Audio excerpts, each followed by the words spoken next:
strictly those of its hosts, guests, and callers, and not necessarily those of the station, its staff, management, or sponsors.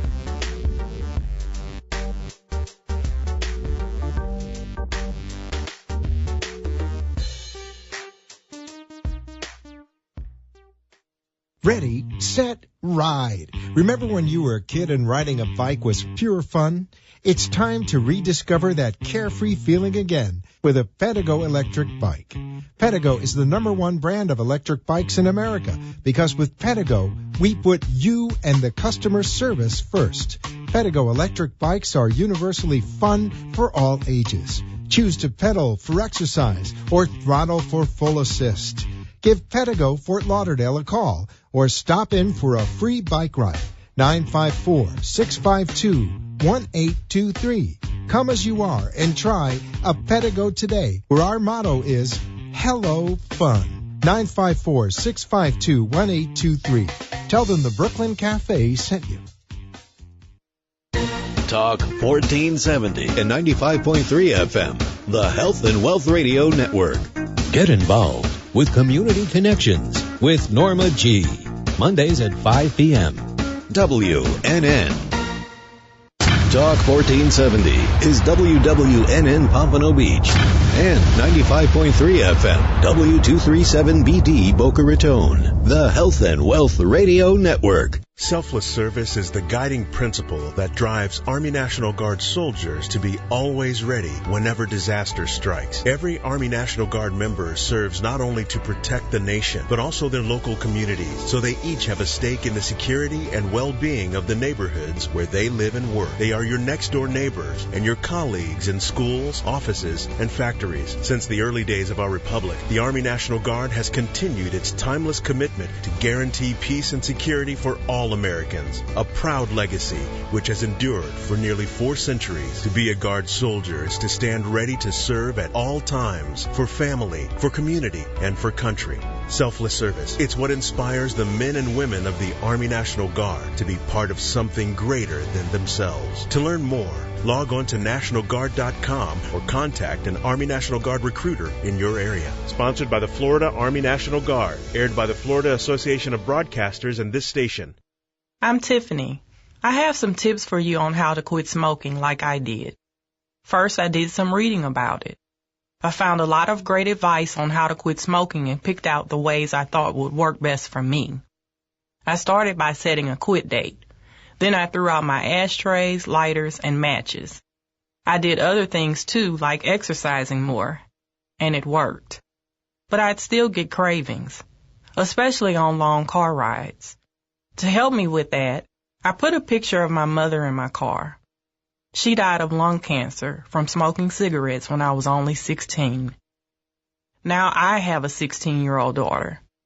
That picture of my mother reminds me that I don't want to miss all the things my daughter is going to do in her life, including turning 17. You can quit. For free help, call 1-800-QUIT-NOW. A message from the U.S. Department of Health and Human Services and CDC. I was visiting my 75-year-old aunt the other day when her phone rang. Hello? It's you again. She seemed nervous. Well, I don't think I need any more life insurance. The caller was doing a great job keeping my aunt on the line. Okay, so you need my credit card number? My aunt went to get her purse, so I decided that I would ask a few questions. Well, as soon as I introduced myself, the caller hung up. McGruff, the crime dog here. Recognizing the signs of fraud can be difficult for older people. Often they're very trusting and consider it impolite to hang up. The National Crime Prevention Council wants to educate seniors so that these scams can be reported to local law enforcement agencies. Financial fraud can include identity theft, fake check and wire transfer scams, investment and credit card fraud, and online charitable solicitations. Unfortunately, only 1 in 5 of these crimes are reported. To learn more, go to ncpc.org/seniors. That's ncpc.org/seniors. A message from the National Crime Prevention Council and the U.S. Department of Justice. Now you can get Talk 1470 WNN on 95.3 FM too.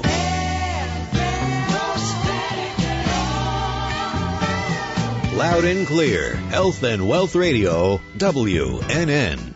The opinions expressed in the following sponsored program are strictly those of the host, guests, and callers, and not necessarily those of the station, its staff, management, or sponsors. Welcome to the Golf and Travel Show, the place to fine-tune your swing, dress for the course, club, or cruise, and get tips on the best places to play and stay at the right price. Vacation or staycation, host Dan Schub, along with his expert co-hosts and guests, will tell you where to go. To play golf and vacation, that is. Now, here's Dan.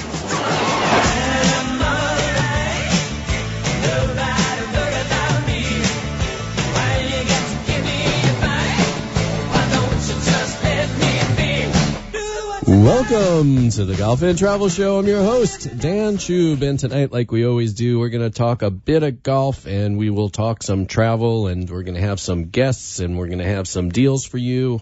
In just a little bit, our first guest is going to be Jennifer Poth, and she is the founder of a group called Operation Support Military Golf, and what she is doing is going around the country and around the world with an attempt to renovate and rehabilitate the golf courses that are on military bases and are there for our active military and their family as well as retired military.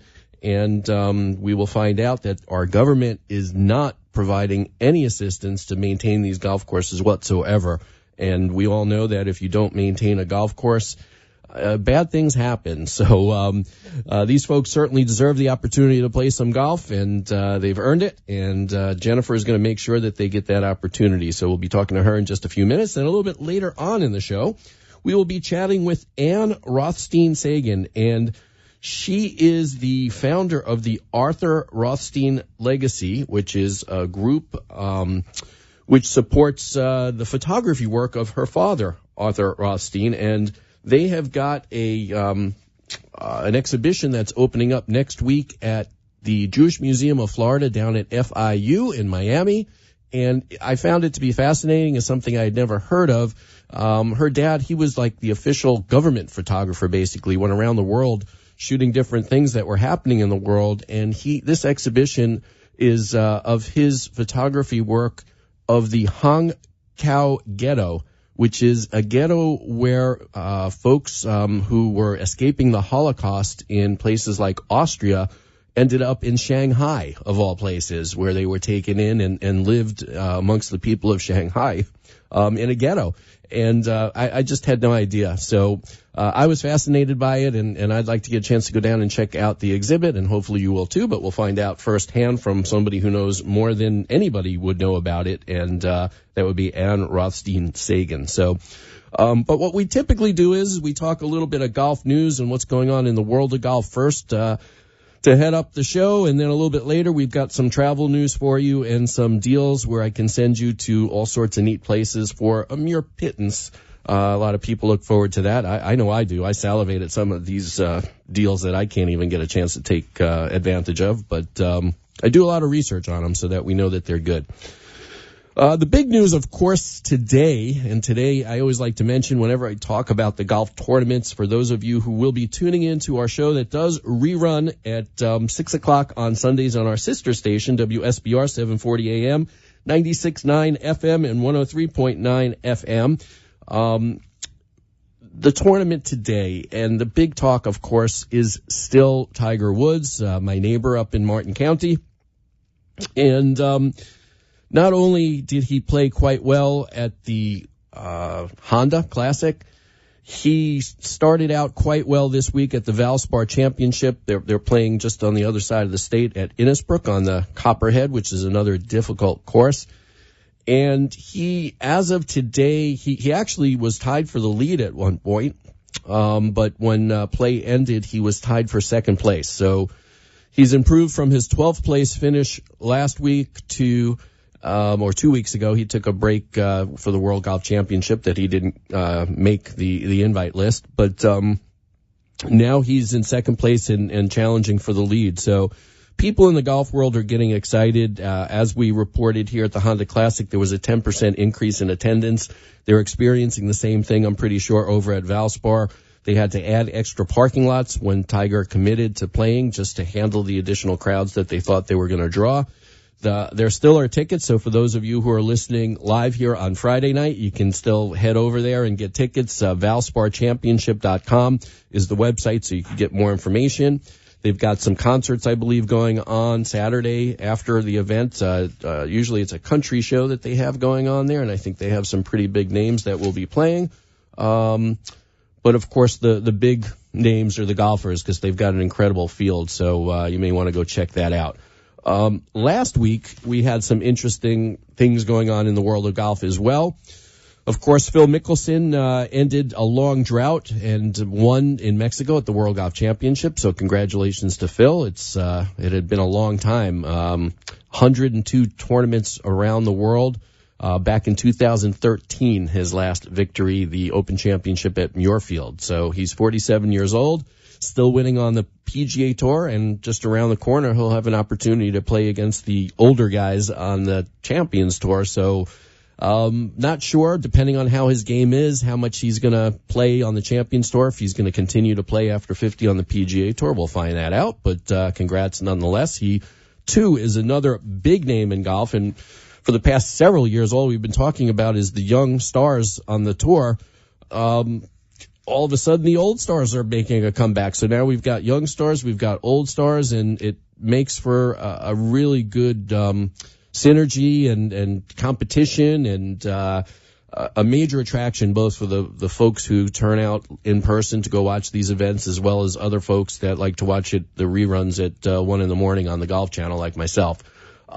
Another comeback from somebody who hasn't won in a long time, who has been playing well too, but just couldn't quite seal the deal, and that's Michelle Wie on the LPGA Tour. She also won for the first time in a long time, since 2014, and that was the Women's U.S. Open that she won back then, and it's been a long time. Here's somebody who, when she first came on the scene, was compared to Tiger Woods and got the kind of sponsors deals that like Tiger got, but didn't really win as often. You know, she won a few events here and there and kind of teased us a little bit, and then went into a bit of a funk for a few years, but she seems to be back too. So everything that's old is new again. And we talk about her as being old. Well, she's only 28, so she's got a lot more time left to compete if she can get her game together and keep it together. So again, it's good for the game. I wish her well and congratulations. And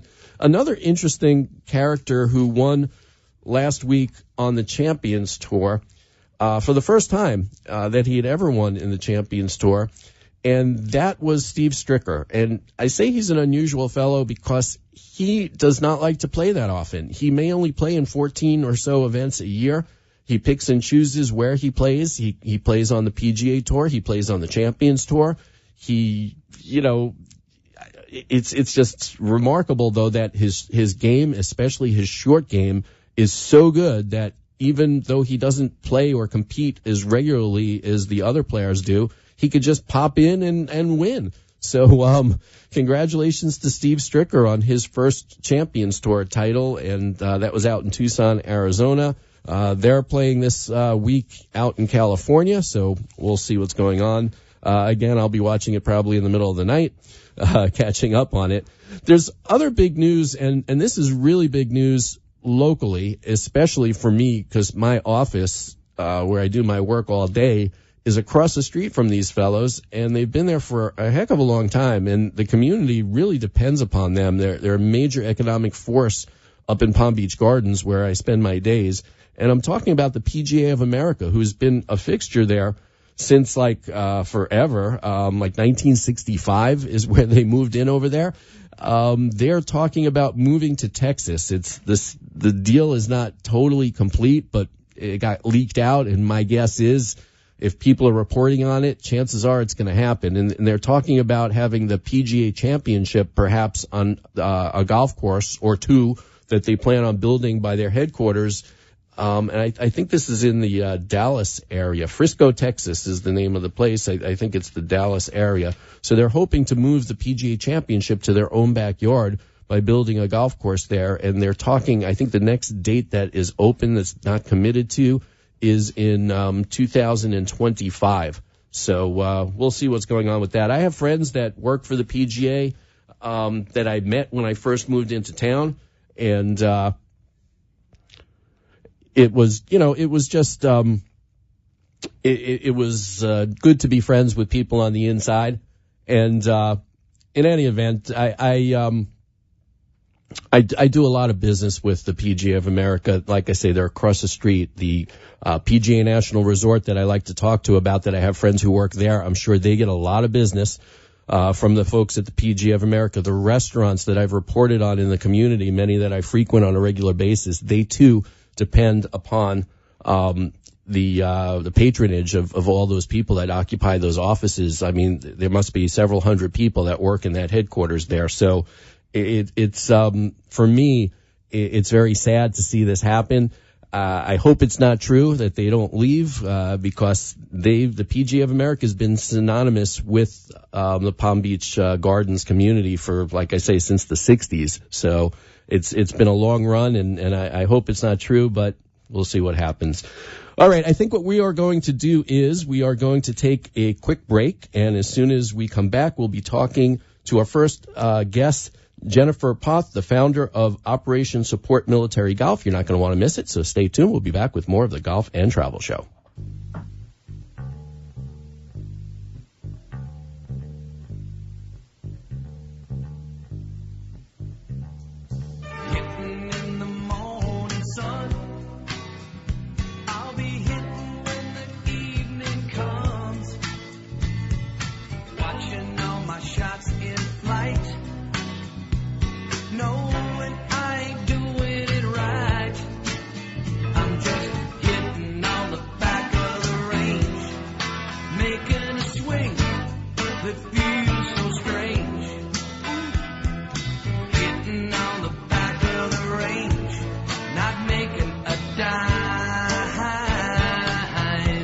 We are back, and if your business needs industrial workers, or if you're looking for work, you got to call Labor Finders. Labor Finders places for temporary or temporary to hire opportunities for skilled, semi-skilled, or general labor positions such as plumbers, electricians, concrete workers, forklift operators, hospitality, office clerical, and much, much more. Labor Finders has almost 200 offices nationwide. Near here in Boca Raton, they have offices in Homestead, Miami, Fort Lauderdale, West Palm Beach, and in Jupiter. So if you need legal insured workers, or if you're looking for work, call Labor Finders toll free at 800-864-7749. That's 800-864-7749, or visit laborfinders.com.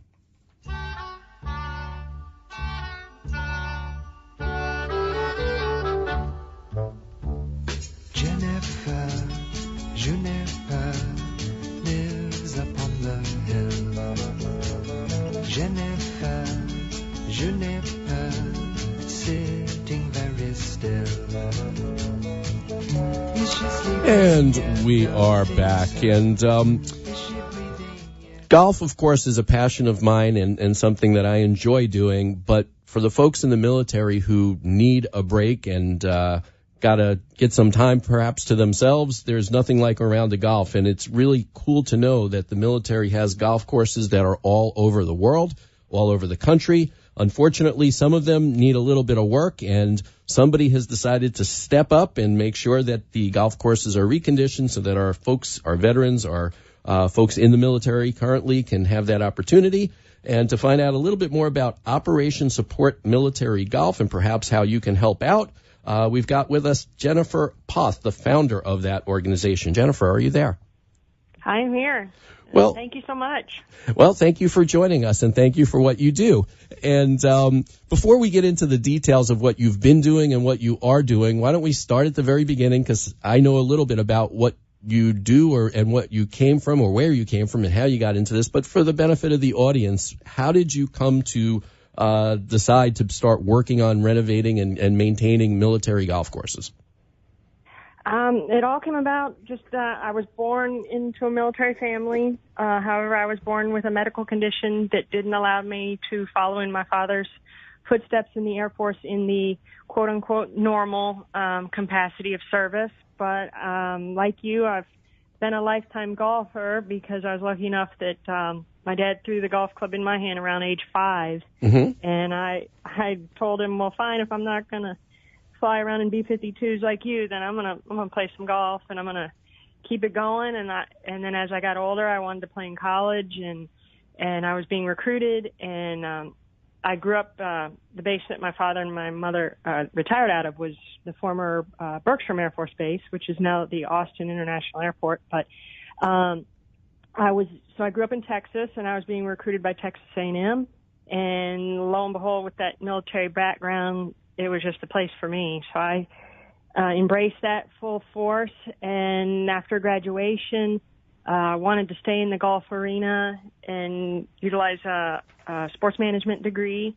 So I packed up at the time a single cab Chevy of mine and came out to Florida with the hopes of working with the PGA Tour, which I did. And I did that for 7 years, but lo and behold, I was in school during 9/11, so I watched my classmates forego their education and, go active duty immediately. And it was always in my mind of service. How can I serve? If I can't serve, maybe I can find a way to serve those who serve. Mm-hmm. And so you fast forward with, I was at the tour, and then I parted ways with them and started a for-profit company, very similar to OSMG, which you'll hear me say a lot for Operation Support Military Golf, of upgrading military golf, helping golf courses, upgrade, or those little attention to details that gets people to come back again. And but within about 6 months of starting that business, after I parted ways with the tour, we had April 15th, 2011, which I call 2013, OSMG's anniversary was the Boston terrorist attack.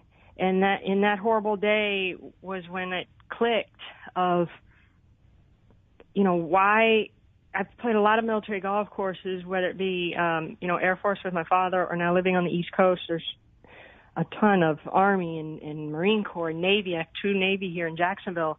And I started noticing their age and just signs of the lack of upgrade. And it was a matter of doing a little digging and figuring out, well, why is this happening? And then I found out in 2011 that their appropriated funding was cut completely for all stateside military golf. And there's a very small, bare bone amount that's allocated to the overseas golf.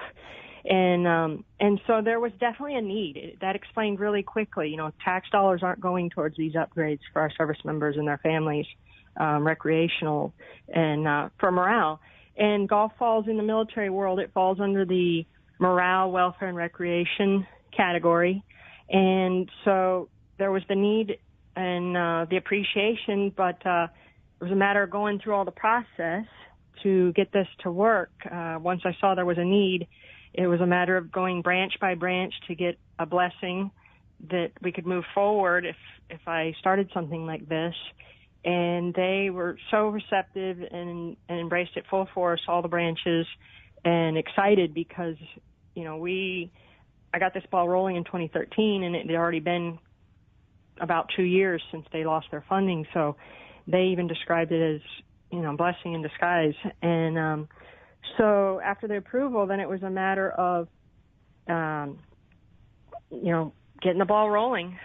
And be happy to answer more detailed questions about that too. I don't want to talk your ear off. That's okay. Well, it's better you talk than me, but I have a few questions. I have a few things I want to add. Now, I find it extremely ironic that presidents, commanders-in-chief, they love to play golf, and it seems with each successive president that takes office and takes over, the leadership of our military, they play more and more golf. It just doesn't seem right that they would cut the funding. So that's my first observation. The other thing that I want to say, and you painted a nice broad picture, but I have some of these statistics from your infogram that I got. A lot of people probably don't realize that there's 145 golf facilities at U.S. bases. So, the enormity of what you're taking on is just huge. Over 75 million rounds have been played in the past 25 years on these courses. It's a huge undertaking. So with that being said, where was the first project and the first golf course that you actually have taken on, and where are you at with it? We're in the middle of it. Just to give an idea to the listeners of this process, once a base is selected, and we went ahead and we selected Naval Station Mayport here at our headquarters in Jacksonville, Florida. We had 2 bases, and we decided to go with Mayport. And the process has to go all the way to the Secretary of the Navy. And so there was a very lengthy chain of command, patience and persistence, but it's so well worth it. So that's our current project. We're aiming to break ground on a practice facility, which has already been designed, and we are so grateful to have Arnold Palmer Design Company involved with us, and the architect is Mr. Brandon Johnson for this particular project. So that was huge. A little side note on that one, I reached out to Mr. Palmer's company before his passing because I knew of his service to our country as well, and obviously his love for the game of golf. And so it was a cold call, and they were so excited and embraced it and got on board with us, and we were so grateful to have, it goes without saying, having Mr. Palmer and his team on board with what we're doing. So we're currently there. We're also going to be doing, along with the practice facility at Naval Station Mayport, the goal is to provide 2 new on-course restrooms, remove the current ones, what's left of them, and put new ones, and then they are in need of a cart barn. Their current fleet, half of it sits outside in our Florida salty air, and it's causing damage on their fleet. And I've even learned quite a bit in regards, coming from the golf arena and my background in golf, I'm more used to fleets being rented, and I'm finding more and more our military bases own their fleets, so their cart barns are very valuable to them and how they maintain their fleets of carts. So those are the 3 major upgrades at Naval Station Mayport. But one thing that's really exciting about golf, whether you're playing it or this project, is each of the 145 facilities will have their own unique needs and, as far as upgrade. And so it's exciting that it's not cookie cutter. It's going to be very unique to each one.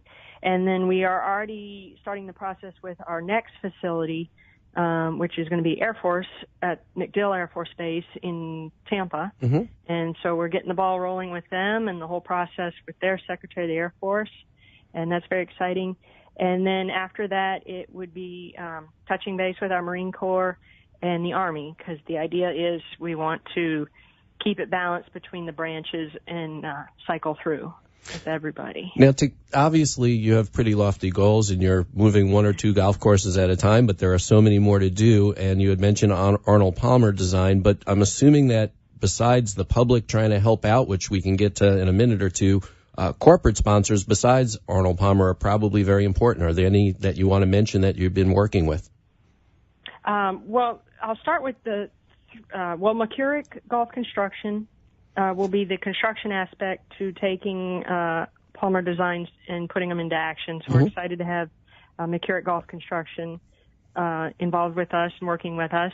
And then we've 3 organizations within the golf arena have joined forces with us and partnered with us, which are the Golf Course Builders Association, the Golf Course Superintendents Association, and the Architects ASGCA, American Architect Society of Golf Course Architects. And so we're very excited to have those 3 organizations partnered with us, because they've really helped us, get the word out and, introduce us to others within the industry. So that's very exciting. And then Web.com has just taken on our website. So the current website, if during the show or after the show anybody goes and takes a look, it's up and running, but it's going to have a complete new facelift and the involvement of Web.com. So we are very excited to be working with them as well.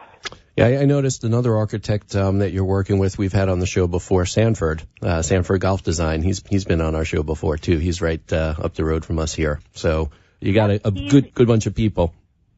He's already on board and committed to McDill. I think he's We're the very president, excited. actually, of their society, the Golf Course Architect Society, so he's a heavy hitter. But, of course, all of these folks dedicating their time and their energies is great, but I'm sure that dollars are needed, too, for all the supplies, the seed, the equipment, the on and on and on. So if people are listening who would like to help out, why don't you explain the best way for them to do that? Best way would be go to our website. Like I said, the current website is still up and running, and donate button works